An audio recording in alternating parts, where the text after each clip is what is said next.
If you have been saving eggshells and scattering them around your tomatoes hoping to stop blossom and rot, I need to tell you something that might sting a little. Those eggshell pieces sitting on the soil surface are doing almost nothing. They will still be sitting there next spring, and the spring after that. Whole or roughly crushed eggshells take 3 to 5 years to break down in garden soil. By the time they release any meaningful calcium, the plant you were trying to help is long gone, and the problem you were trying to fix had nothing to do with calcium in the first place. That does not mean eggshells are useless. It means the way most people use them is wrong. And the same is true for wood ash and biochar, two other common kitchen and homestead byproducts that get recommended constantly online with instructions that range from incomplete to genuinely harmful. All three of these materials can improve your soil, but only if you understand what each one actually does, what it does not do, and how to prepare and apply them correctly. Used wrong, one of them can lock nutrients out of your soil so severely that your plants starve in the middle of a bed full of fertility. Used right, and especially used together, these three free amendments create a soil combination that addresses structure, chemistry, and biology all at once. Let me start with eggshells, because they are the most overhyped and misunderstood of the three. Eggshells are roughly 95% calcium carbonate. That is the same compound found in agricultural limestone, the material farmers spread on fields to raise soil pH. Calcium carbonate is not water-soluble. It does not dissolve in rain. It does not release calcium into the soil just because you placed it on the surface. It needs to be broken down, either physically into extremely fine particles or chemically through acid contact, before the calcium inside becomes available to plant roots or to the soil biology that cycles nutrients. This is why scattering crushed eggshells around your garden produces almost no measurable effect in the short term. A half-inch piece of eggshell sitting on damp soil is essentially a tiny rock. The surface area exposed to microbial action and soil acids is minuscule relative to the calcium locked inside. It will decompose eventually, years eventually, and during those years, the calcium your plants need is trapped inside a shell fragment that looks like it is helping, but is biologically inert. The fix is preparation. And the difference between useless eggshells and effective eggshells comes down to one step most people skip. Dry your eggshells thoroughly. Spread them on a baking sheet and let them air dry for a few days. Or put them in the oven at low heat for 20 minutes until they are completely brittle. Then grind them into the finest powder you can manage. A coffee grinder, a blender, or a mortar and pestle all work. You want powder, not chips, not fragments, not crushed pieces. Powder. The finer the grind, the more surface area is exposed to the soil, and the faster the calcium carbonate reacts with soil acids to release available calcium. Powdered eggshell applied to garden soil begins reacting within weeks instead of years. It slowly raises pH in acidic soils, functioning as a mild, slow-release liming agent. For gardeners dealing with naturally acidic soil, common across much of the eastern United States, the Pacific Northwest, and large parts of the United Kingdom, this is a genuinely useful free amendment. It will not replace agricultural lime for severe acidity, but as a steady supplemental input season after season, powdered eggshell contributes real calcium and gentle pH correction over time. There is a second method that works even faster. Take your dried, crushed eggshells and soak them in plain white vinegar for 24 to 48 hours. The acetic acid in vinegar reacts with calcium carbonate to produce calcium acetate, a water-soluble form of calcium that plant roots can absorb directly. You will see the reaction happening. The vinegar fizzes and bubbles as the acid dissolves the shell.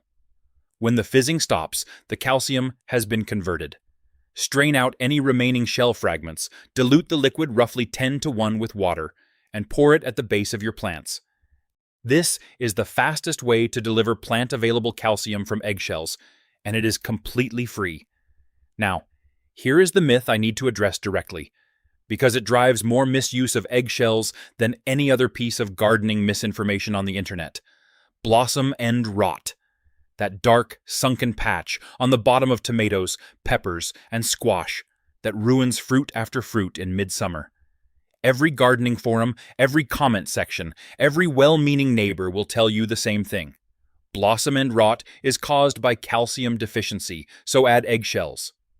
The first half of that statement is technically true. Blossom end rot is related to calcium, specifically a localized calcium deficiency in the developing fruit tissue, but here is what almost nobody explains. The problem is almost never a lack of calcium in the soil. Most garden soils, especially soils that have received any compost or organic amendments, contain plenty of calcium. The problem is transport. Calcium moves through the plant dissolved in water. When watering is inconsistent, a dry spell followed by heavy watering or irregular hand watering that leaves the root zone cycling between wet and dry, the calcium supply to developing fruit gets interrupted. The fruit cells at the blossom end do not receive enough calcium during a critical growth window, and the tissue collapses. Adding more calcium to the soil does not fix a water transport problem. It is like pouring more fuel into a car with a blocked fuel line. The tank is not the issue, the delivery is. The real fix for blossom end rot is consistent, even watering, deep and regular, never allowing the root zone to swing between dry and saturated. Mulching the soil surface to stabilize moisture levels helps enormously. Drip irrigation on a timer is even better. Eggshells will not solve it. They cannot solve it, because calcium in the soil was never the limiting factor. I tell you this not to discourage you from using eggshells, but to redirect your expectations toward what they actually do well. Powdered eggshells are a real, effective, free limbing agent for acidic soil. They contribute calcium over time. They improve soil structure in heavy clay when combined with organic matter. And when prepared correctly, ground fine or vinegar extracted, they deliver measurable results. Just not the results the internet promised you for blossom end rot. So save your eggshells, dry them, powder them, add them to your soil or your compost. They are a genuine asset when used correctly. But eggshells are only one piece of the puzzle. The second kitchen byproduct on this list is far more powerful than most people realize.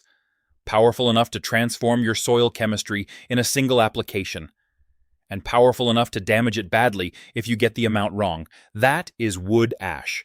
And it deserves a level of respect that most gardening guides do not give it. Wood ash is the most underestimated free amendment in home gardening. It is also the most dangerous if you use too much. That combination, high reward, real risk, is why most guides either oversimplify it or avoid it entirely. I'm going to give you the full picture, because once you understand what wood ash does to soil chemistry, you will use it with confidence instead of fear, and you will stop buying one of the most common products at the garden center. When you burn hardwood in a fireplace, a wood stove, or a backyard fire pit, the ash that remains is not empty residue. It is a concentrated mineral package. Wood ash typically contains 5 to 7% potassium oxide, 1 to 2% phosphorus, and significant amounts of calcium, magnesium, and trace minerals including manganese, zinc, and boron. That potassium content alone makes wood ash one of the richest free sources of potash available to a home gardener.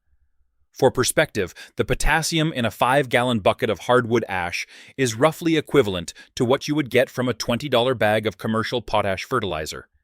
Except the ash is free, and it comes with calcium and trace minerals that the bag does not. But potassium is only half of what makes wood ash powerful. The other half is its liming effect. Wood ash is alkaline, strongly alkaline. When applied to soil, it raises pH rapidly. University of Vermont Extension research shows that wood ash has approximately 50% of the neutralizing power of agricultural limestone, pound for pound. That means a light application of ash can correct acidic soil faster than most commercial liming products, and at zero cost. For gardeners dealing with naturally acidic soil, and this includes large parts of the eastern United States, the Pacific Northwest, much of Canada, and most of the United Kingdom. Wood ash is a legitimate research-backed tool for pH correction. If your soil pH sits below 6.0 and you are growing vegetables that prefer neutral to slightly alkaline conditions, tomatoes, peppers, squash, beans, brassicas, a controlled application of wood ash can bring the chemistry into the range where those crops perform best. Now, here is where it gets dangerous. And this is the part you absolutely must understand before you spread a single handful. Wood ash raises pH fast. Faster than limestone, faster than most gardeners expect. And if you apply too much, the pH climbs past the sweet spot and into territory where critical nutrients become unavailable to plants. Iron, manganese, zinc, and boron all become locked out of the soil solution when pH rises above 7.5. Your plants cannot absorb them no matter how much is present in the ground. The symptoms look like nutrient deficiency. Yellowing leaves, stunted growth, poor fruit set, but the cause is not a lack of nutrients. The cause is a pH so high that the nutrients are chemically trapped. This is called nutrient lockout, and it is the single most common mistake gardeners make with wood ash. They spread it generously, thinking more potassium and more calcium must mean better soil. Then, 3 weeks later, their tomatoes are yellow, their peppers are stunted, and they blame the plants instead of the pH. The safe application rate, confirmed by multiple university extension programs, is 10 to 20 pounds of wood ash per 1,000 square feet per year. That is roughly a 5-gallon bucket spread across a 10 by 100-foot area. No more. For a standard raised bed, 4 by 8 feet, that translates to less than 1 pound of ash per application. A thin dusting, not the generous scoopfuls that most people imagine when they hear wood ash is good for the garden. And there is one absolute rule. Test your soil pH before applying wood ash. If your pH is already above 6.5, do not add ash. You do not need it. If your pH is between 5.5 and 6.5, a light annual application in early spring can bring it into the ideal range. If your pH is below 5.5, you may benefit from a heavier initial application followed by annual maintenance. But test again after 6 weeks to make sure you have not overshot. Soil testing is available through cooperative extension offices across the United States for $10 to $20. In the UK, basic soil test kits are available at most garden centers. This is not optional when working with wood ash. It is the safety check that prevents a free amendment from becoming an expensive mistake. A few more rules. Only use ash from untreated hardwood. Oak, maple, ash, hickory, fruitwoods, all excellent. Never use ash from coal, charcoal briquettes, painted wood, treated lumber, plywood, or particle board. These contain heavy metals, chemical residues, and compounds that are toxic to plants and dangerous in food gardens. If you are not certain what was burned, do not use the ash. The risk is not worth it. Do not apply wood ash directly onto plant leaves. The alkalinity can burn foliage on contact. Spread it on the soil surface and scratch it lightly into the top inch or mix it into compost before applying. Do not apply ash to beds where you are growing acid-loving plants. Blueberries, azaleas, rhododendrons, cranberries, potatoes.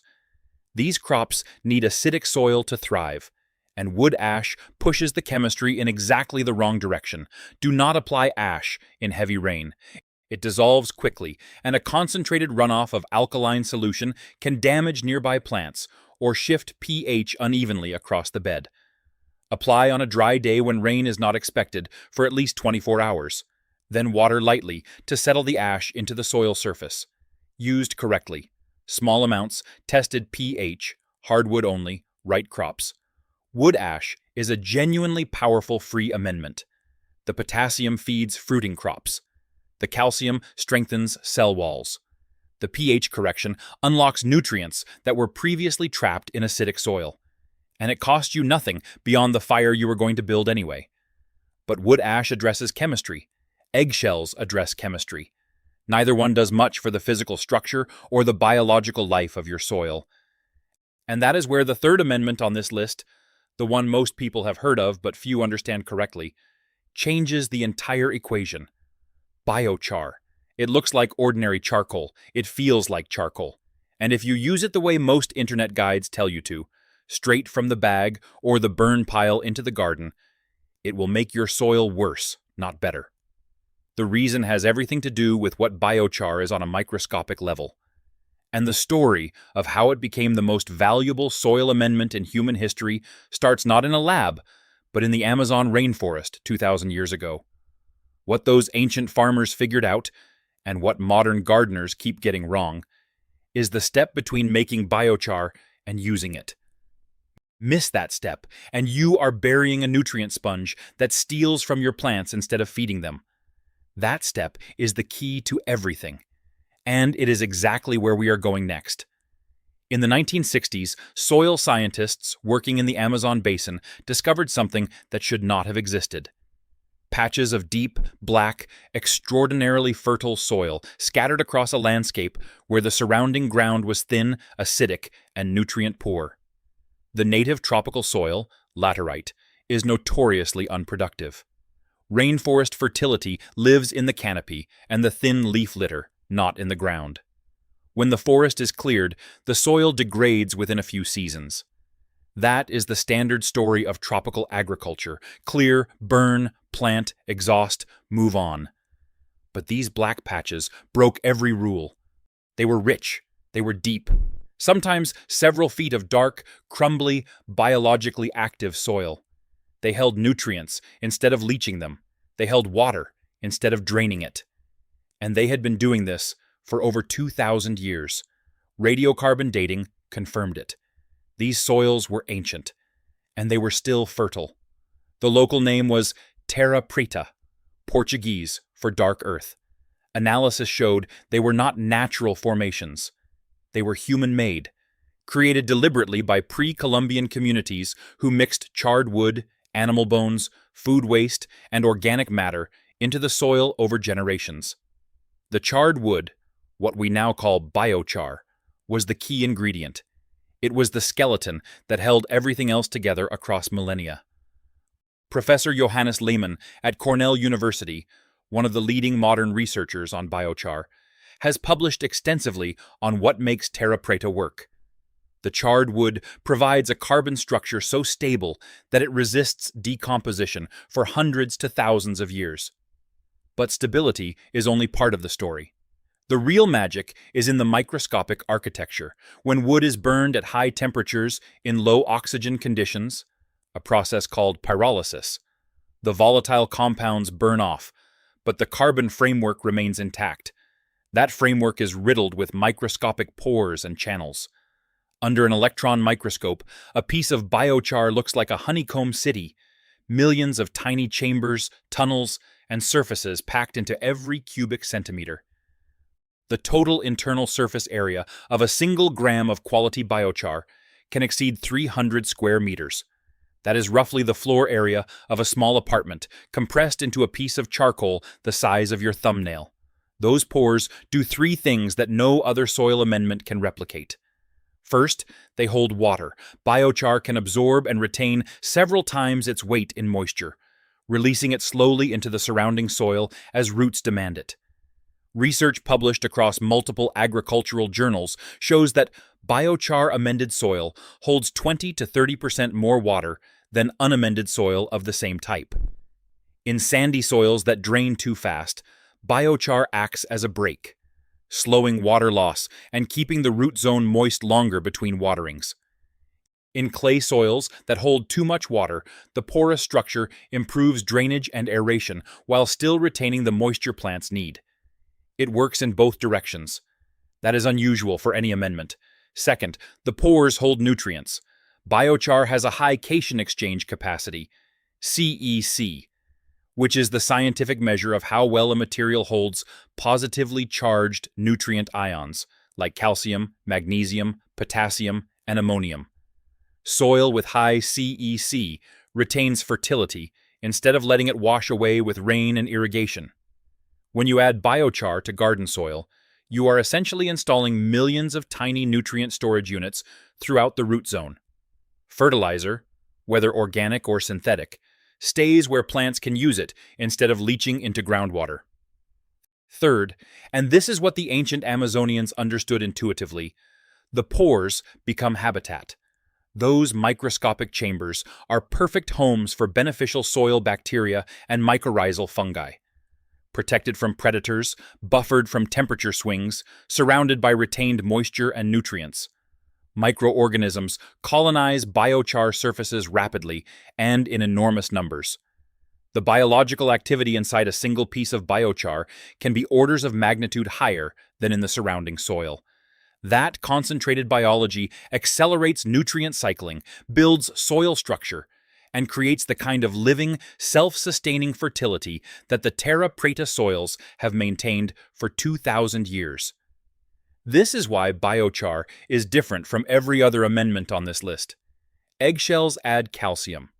Wood ash adds potassium and raises pH. Both are valuable. Both are consumed by the soil over time and need to be reapplied. Biochar adds permanent structure. Once it is in your soil, it stays. The carbon does not decompose. The pores do not collapse. The water-holding and nutrient-holding capacity it provides is a one-time installation that improves the soil for decades, potentially centuries. Every other input you add to that soil, compost, coffee grounds, eggshell powder, wood ash, performs better because the biochar is there to hold it, house the biology that processes it, and prevent it from washing away. But here is the critical mistake that ruins biochar for most gardeners who try it. And this is the part that almost every quick tip video and social media post gets dangerously wrong. Fresh biochar straight from the fire or the bag is empty. All those millions of pores are vacant. No nutrients, no biology, no moisture, just hollow carbon chambers with an enormous capacity to absorb. And absorb is exactly what they do. If you bury uncharged biochar directly in your garden soil, it will immediately begin sucking nutrients and moisture out of the surrounding root zone to fill its own empty structure. Your plants do not get fed, they get robbed. The biochar is not donating anything. It is pulling nitrogen, potassium, calcium, and water out of the soil solution and locking them inside its pores, where roots cannot access them until the biological community catches up and begins cycling those trapped nutrients back out. This is why gardeners who toss raw biochar into their beds often see their plants decline instead of improve. Yellowing leaves, stunted growth, wilting despite adequate water.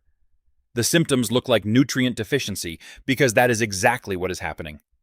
The biochar created an artificial deficiency by absorbing what was already available. The fix is called charging, and it is non-negotiable. Before biochar goes anywhere near your garden, it must be preloaded with nutrients and moisture. The simplest method is to mix fresh biochar with finished compost at a roughly 1-to-1 ratio by volume. Moisten the mixture thoroughly and let it sit for 2 to 4 weeks. During that time, the compost biology colonizes the biochar pores. Nutrients from the compost migrate into the empty chambers. Moisture saturates the carbon structure. When you finally add this charged biochar to your soil, it arrives full, loaded with biology, stocked with nutrients, and saturated with moisture. Instead of stealing from the root zone, it donates. Instead of creating deficiency, it creates a reservoir that feeds plants steadily over months and years. Alternative charging methods work equally well. Soak biochar in compost tea for 48 hours. Soak it in diluted liquid fertilizer, fish emulsion, seaweed extract, or diluted manure tea. Even soaking in plain water with a handful of garden soil added to introduce microbial populations is better than burying it dry. The key is saturation and colonization before soil contact. Skip this step, and biochar works against you. Complete this step, and you are adding the single most effective long-term soil amendment available to any home gardener. Now you understand what each of these 3 materials does individually. Eggshells for calcium and gentle pH correction. Wood ash for potassium, minerals, and stronger pH adjustment. Biochar for permanent structure, water retention, nutrient storage, and biological habitat. Each one is useful on its own, But the real power, the combination that addresses chemistry, structure, and biology simultaneously, comes from blending all three into one amendment. And the recipe is simpler than you would expect. Here is the recipe. I call it the Kitchen Soil Amendment because every ingredient comes from your household and it costs nothing to make. Start with 2 parts charged biochar. That means biochar that has already been soaked in compost or compost tea for at least 2 weeks, fully saturated, colonized with biology, and loaded with nutrients. If you skipped the charging section, go back and read it again. This step is not optional. Add 1 part powdered eggshell, dried and ground to the finest powder you can manage. Coffee grinder fine, not crushed, not chipped. Powder. The finer the grind, the faster the calcium becomes available to the soil. Add half a part wood ash, hardwood only. No coal, no briquettes, no treated or painted wood. Half a part, not equal to the other 2. Wood ash is potent. A little goes a long way, and too much pushes pH past the point of benefit. Mix all 3 together with roughly equal volume of finished compost. The compost acts as a carrier. It binds the dry materials, adds its own biology and nutrients, and makes the blend easy to spread evenly. Moisten the final mix until it feels like a wrung-out sponge. Damp, but not dripping. Then, let it sit in a covered bucket or bin for 1 to 2 weeks before applying. This resting period allows the eggshell powder and ash to begin reacting with the compost acids, the biochar to finish stabilizing, and the entire blend to integrate into a unified amendment rather than 3 separate materials dumped in the same bucket. After the resting period, you have a dark, crumbly, earthy-smelling blend that contains slow-release calcium from the eggshells, immediately available potassium and trace minerals from the wood ash, permanent water retention and nutrient storage from the biochar, and a living biological community from the compost that ties everything together. Apply it 2 ways. For existing beds, spread 1 to 2 inches across the surface in early spring or late autumn, and scratch it lightly into the top few inches of soil. Do not bury it deep. The biology in the top layer is where the action is, and that is where this amendment does its best work. For new beds, whether you are building a lasagna bed, filling a raised frame, or preparing ground for the first time, mix the kitchen soil amendment into the top 6 to 8 inches of whatever growing medium you are working with.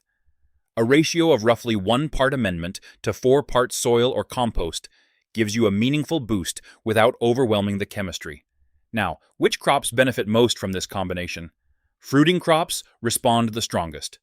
Tomatoes, peppers, squash, cucumbers, eggplant, everything that flowers and sets fruit over a long season is hungry for the potassium in the wood ash, the calcium in the eggshells, and the water and nutrient retention the biochar provides. The steady, slow-release chemistry of this blend matches the feeding pattern these crops prefer. No spike, no crash, just consistent availability through the heaviest production weeks of summer. If you grow tomatoes and have struggled with inconsistent fruit quality, pale color, or weak stems despite reasonable soil, this amendment addresses the 3 most common underlying deficiencies simultaneously. Fruit bushes and trees respond well for the same reasons. Blueberries are the exception. Do not apply this blend to blueberries, azaleas, or any acid-loving crop. The wood ash and eggshell both raise pH, which is exactly the wrong direction for acid-dependent plants. For everything else, strawberries, raspberries, currants, apple trees, pear trees, a ring of kitchen soil amendment spread in the drip zone. Each spring delivers steady potassium and calcium right where feeder roots are working. Root vegetables benefit from the biochar component specifically. The improved soil structure, looser, more porous, better drained, gives carrots, beets, parsnips, and potatoes the physical conditions they need to develop straight, clean roots without forking or compaction damage. The calcium from the eggshells strengthens cell walls in root tissue, reducing cracking and improving storage quality after harvest. Brassicas, cabbage, broccoli, kale, cauliflower, Brussels sprouts are calcium-hungry crops that often struggle in acidic soil. The combination of eggshell calcium and the gentle pH correction from wood ash moves soil chemistry into the range where brassicas thrive. And the biochar reduces nutrient leaching, which means the calcium stays in the root zone instead of washing away with fall rains. The crops to avoid with this blend are the acid lovers I already mentioned, and legumes. Beans and peas fix their own nitrogen, and the pH shift from ash and eggshells can interfere with the bacterial partnerships that make nitrogen fixation work. Save the amendment for crops that are genuinely hungry for what it provides. Let me set realistic expectations for the timeline, because this blend is not a quick fix. It is a long-term soil investment. In the first season, the effects are subtle but real. The wood ash potassium is available almost immediately. You may notice improved flowering and fruit set on treated crops within weeks.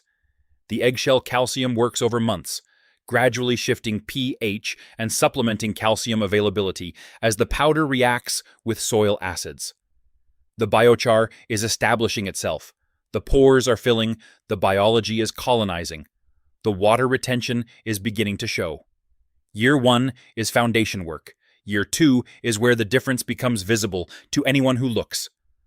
Soil in treated beds is darker, holds moisture longer between waterings, and feels noticeably different in texture. Looser, more crumbly, more alive. Plants establish faster in spring. Earthworm populations are higher. The biochar is now fully integrated, functioning as a permanent nutrient and water reservoir that every other input benefits from. Year 3 and beyond is where the compounding effect becomes dramatic. The biochar does not degrade. Every season you add compost, mulch, coffee grounds, or fresh kitchen soil amendment on top. The biochar below captures and holds more of those inputs than bare soil ever could. Nutrient leaching drops. Water efficiency improves. The biological community dwelling in the biochar pores matures and stabilizes. You are gardening in soil that is measurably richer every year. Soil that you built from eggshells, wood ash, charcoal, and compost. Materials that cost nothing and came from your own kitchen and fire pit. Let me put the cost comparison plainly. A bag of commercial calcium supplement, a bag of potash, and a bag of biochar from a garden center will cost you $40 to $60 combined. They will need to be repurchased and reapplied next season. The kitchen soil amendment made from your own eggshells, your own wood ash, and biochar you made or sourced locally costs $0. The biochar component is permanent. It does not need replacing. The eggshells and ash are generated continuously by your household. The compost comes from your kitchen scraps and garden waste. The entire system is self-renewing, infinitely repeatable, and completely independent of any store or supply chain. 3 waste products, 1 recipe. A soil amendment that addresses calcium, potassium, pH, water retention, nutrient storage, and biological habitat. All at once, all for free, all from materials you are going to throw away. The soil under your garden does not care whether an amendment came in a branded bag or from your kitchen counter. It only cares whether the chemistry is right, the structure is open, and the biology is alive. Eggshells fix the calcium. Wood ash fixes the potassium. Biochar fixes the structure. And together they build something that no single product on any garden center shelf can match, because no single product addresses all 3 at once. Your fireplace produces ash. Your kitchen produces eggshells. A burn pile or a simple DIY retort produces biochar. You already have everything. The only thing that was missing was knowing how to combine them. Now you know. If this gave you a new way to think about the waste in your kitchen and the soil in your garden, hit the like button and type GROW in the comments. Every like and every comment helps this video reach another gardener who is still buying what they could be making for free. And if you want more content like this, practical methods, real science, 0 products to sell, subscribe to this channel right now. Every subscriber tells us this kind of knowledge matters, and the more support this community shows, the more we can keep bringing you videos that actually make your garden better without costing you $1. Hit subscribe, turn on notifications, and I will see you in the next one, because we are just getting started, and the best soil building knowledge is still ahead.